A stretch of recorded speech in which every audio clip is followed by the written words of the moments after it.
Hello, and welcome to another lesson from Level Up Mathematics. In today's lesson, we will be exploring how to multiply radical expressions. Before we do, let's look at the steps to see how this process works. First of all, any radical with the same index can be multiplied together using the property square root a times square root b is equal to the square root of ab. Now, to multiply radicals, if they're big numbers, you want to simplify them first if possible. That will make the number under the radical, the radicand, as small as possible. Step 2, you'll multiply the coefficients. Step 3, you'll multiply the radicands. And step 4, you'll simplify the remaining radical if necessary. Now, in example 1, it says to find each product. So, first thing you want to do is simplify each radical if possible. So I'm going to do that here. The square root 12 could be rewritten as square root 4 times square root 3. And square root 50 could be rewritten as square root 25 times square root 2.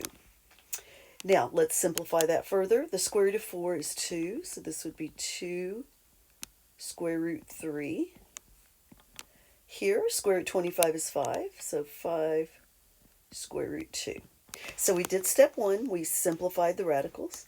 Step 2, multiply the coefficients. So 2 times 5 would be 10. Step 3, multiply the radicands. Square root 3 times square root 2 is square root 6. Step 4, simplify the remaining radical if necessary. In this particular problem, this radical is already simplified, so 10 square root 6 is our final answer. All right, problem B. We have 5 square root 20 times 4 square root 75.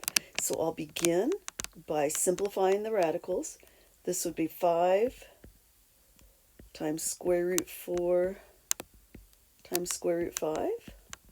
And my second radical would simplify to 4 square root 25 times square root 3. Now, my first parenthesis, if I break down square root of 4, I get 2. So 5 times 2 would be 10 square root 5. Here, square root 25 is 5. 4 times 5 is 20 square root 3.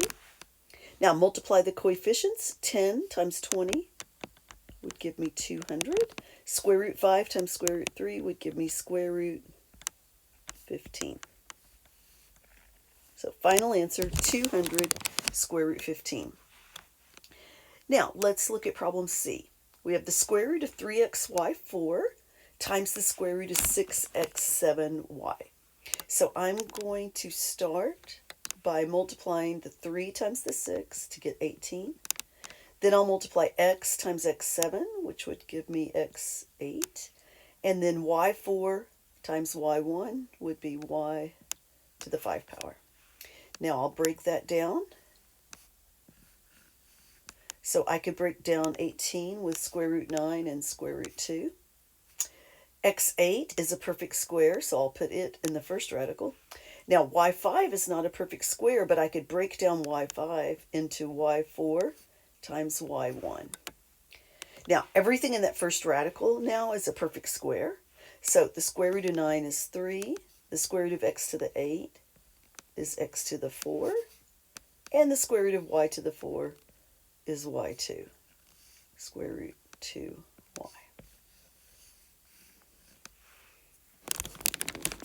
All right, problem D. Square root of 5a to the 5th power b to the 5th power times square root of 15 a to the 5th power b. So I will multiply these two square roots together. 5 times 15 gives me 75. A to the 5 power times a to the 5 power is a to the 10.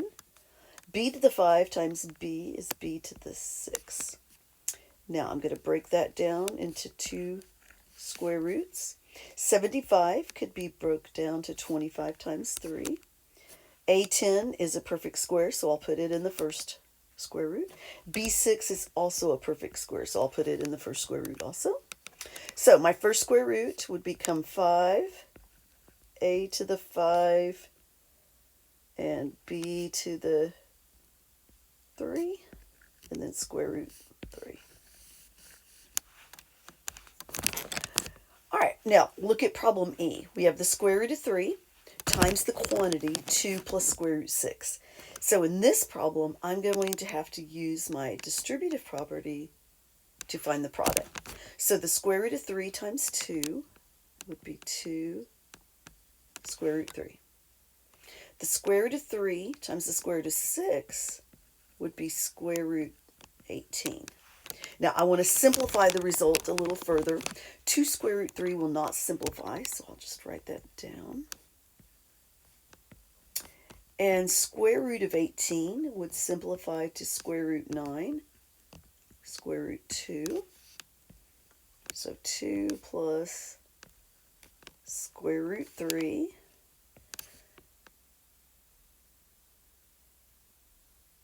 Oh, I'm sorry, I made a mistake. Let me fix that real quick before we go. This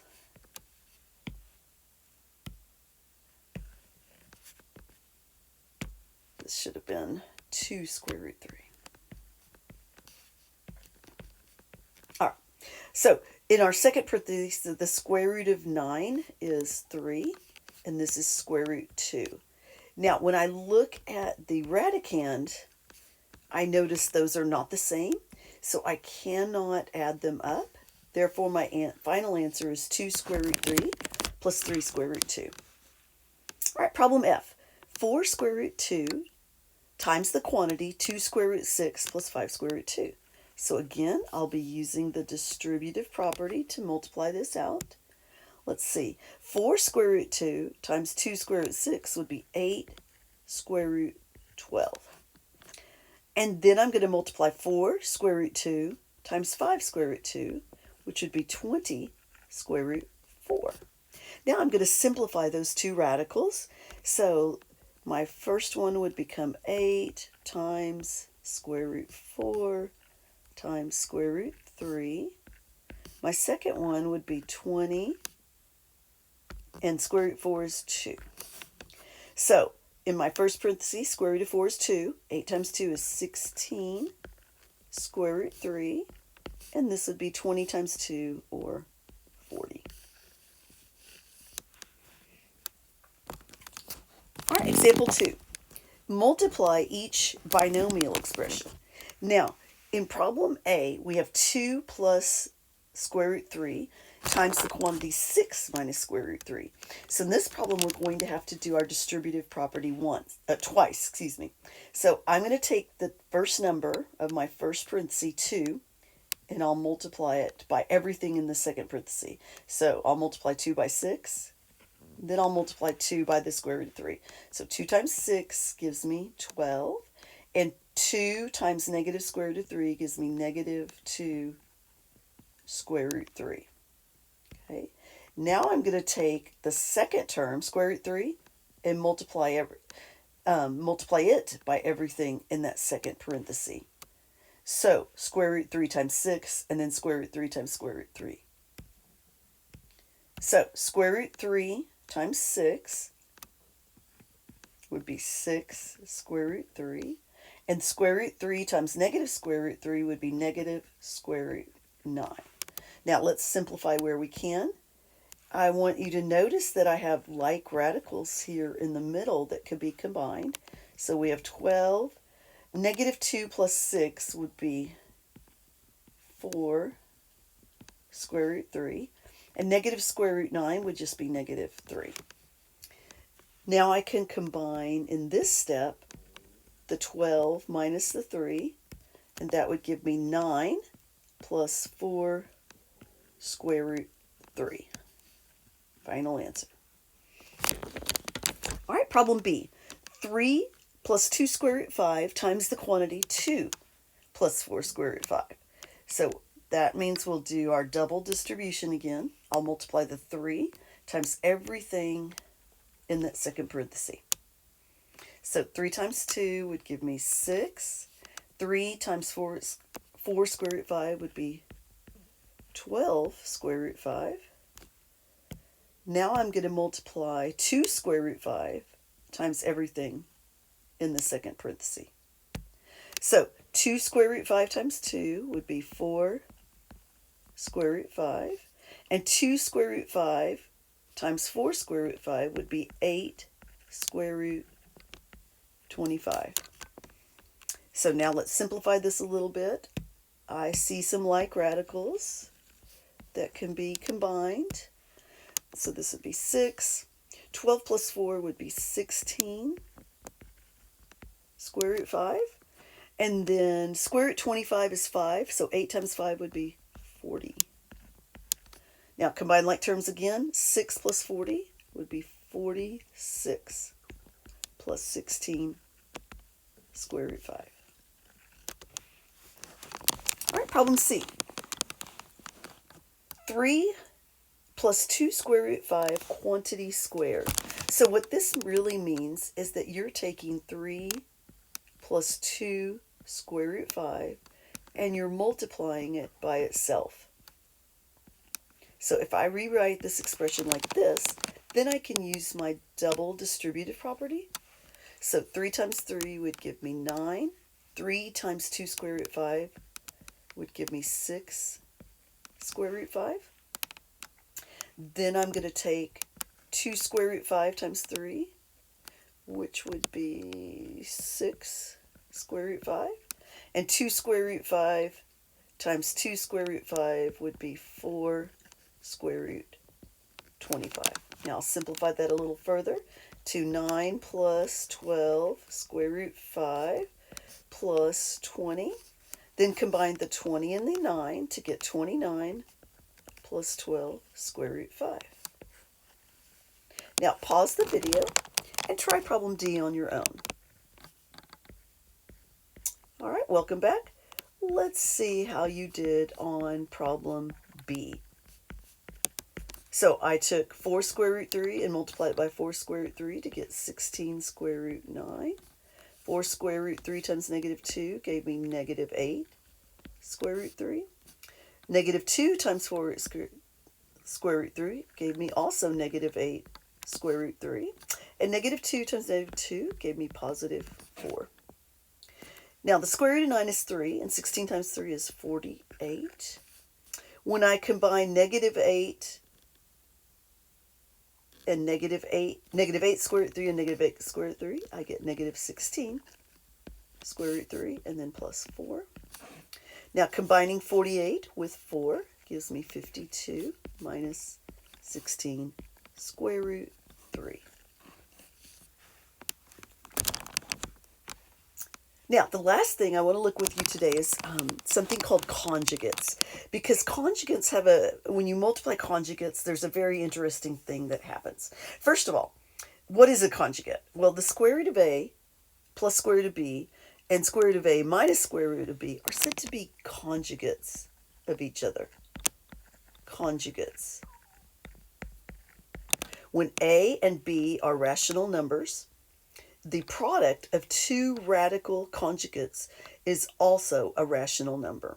Now, that may not make a little sense until you see this in action. So let me show you what it looks like when you multiply conjugate expressions. So in problem A, we have two conjugate expressions, 2 plus square root of 3 times 2 minus square root of 3. So we're going to use our distributive property. We get 2 times 2 is 4. 2 times negative square root 3 is negative 2 square root 3. Then we're going to take square root of 3 and multiply it by everything in that second parenthesis. So square root 3 times 2 would be positive 2 square root 3. And square root 3 times negative square root 3 is negative square root 9. Now I'm going to simplify that where I can, but what I'm wanting you to notice is right here in the middle. Negative 2 square root 3 and 2 square root 3 are going to add up to 0. So that means they basically disappear from this. So I'm going to have 4, and then negative square root of 9 is negative 3. So 4 minus 3 is 1. So what I'm hoping you'll notice is that when you multiplied two radical conjugates, you end up with what we said in the definition. You'll end up with a rational number answer. Okay, let's look at one more conjugate problem.